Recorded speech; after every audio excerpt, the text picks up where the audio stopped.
Hey everybody, another week has gone by. We got some rain this morning. I wanted to sit outside here, still sprinkling a little bit, but a really nice little shower came through this morning and lots to be thankful for. Wanted to come to you for another week of encouragement. I think we all need encouragement, and it's been fun getting back into this because it's good for me too. I like opening the Word and studying something that might be meaningful to share with you on this, as it also helps me prepare for a message on Sundays. But nonetheless, I want you to know that these midweek encouragements aren't made because I think I have a lot to offer you through encouragement necessarily, but it's the Word that does. The Word of the Lord has that encouragement for us. This is just my take. This is just my outlook. This is how I see it. And so take it for what it's worth. Always remember that as you listen to messages and you listen to people's interpretations, remember that's what it is. It's an interpretation of the Word. Breaking it down, dissecting it, reading it over and over again, we may have different perspectives, but that's the beauty of it, is that we can see things through different lenses, so to speak. So as we continue on and walk through the book of Ephesians, we're in chapter 3 this week. Specifically, for Sunday, our reading starts in verse 14 in chapter 3. So I'm going to read a few verses to you, and I just want to talk to you about a few of those things.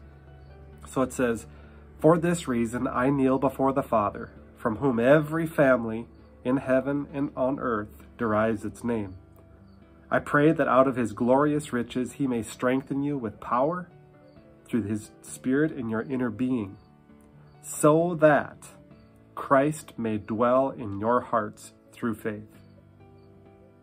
And I pray that being rooted and established in love may have power, together with all the Lord's holy people, to grasp how wide and long and high and deep is the love of Christ, and to know this love that surpasses knowledge, that you may be filled to the measure of all the fullness of God." So there's this incredibly beautiful, poetic words, again, from Paul that he does so well, but of what love is and how we kind of make room for that. It says, strengthen you with power through his Spirit in your inner being, so that Christ may dwell in your hearts through faith. I don't usually in these videos talk much about current events or things going on in the world necessarily, specific things. But there is one thing that's really in the news right now, and it's this, the news about the gymnast Simone Biles and her decision to step down from some of the events she's been in. And it sounds like it's because she's needed a break, that she's maybe reached a breaking point mentally. And so, I don't know a lot about the situation, but I do know that there's people that aren't very nice to her about it. Yet when I read scripture like this, and those of us that call ourselves Christians better take this very seriously in a situation like hers. She maybe has made a decision that maybe you don't agree with. But if we believe in the Word, we better love her up. Or we better love someone up that has reached a breaking point or that may feel weak. Because though we are weak, he is strong, right? So making room so that Christ dwells in our hearts, when you take a situation like that where we have a loved one who's in need who is hurting, Scripture is telling us right here, we may have power together with all the Lord's holy people, everybody, to grasp how wide and long and deep the love of Christ is, so that we would be able to share that with others. Man, this is a call to us. This is our mission. That's our mission. We see people hurt. How do we respond? With love?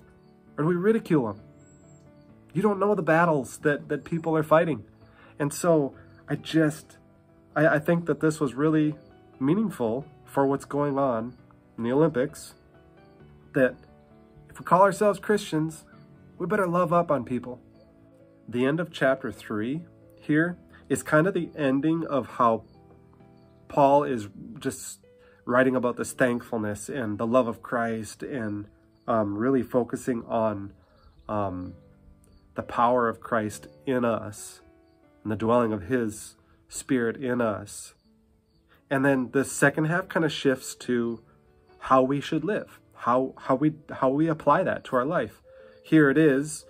Here's the love of Christ, and it dwells within us. And then here's how we get to activate it in our life. So I'm looking forward to this second half of Ephesians 2 to share with you my perspectives. But anyway, always a pleasure to open the Word and see how the Lord's going to use it in our life, and how he's going to show us things that might be relevant to things that are going on in the world right now. So anyway, again, my perspective, just my thoughts for you.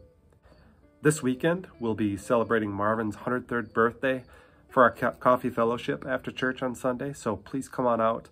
Marvin doesn't want gifts. He's made that very clear. He doesn't want gifts.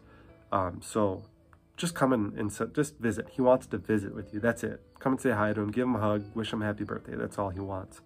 But other than that, this weekend, worship, 9 a.m. Hope that you can join us, and we'll talk to you soon. God bless you.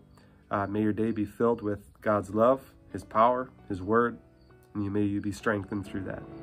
God bless.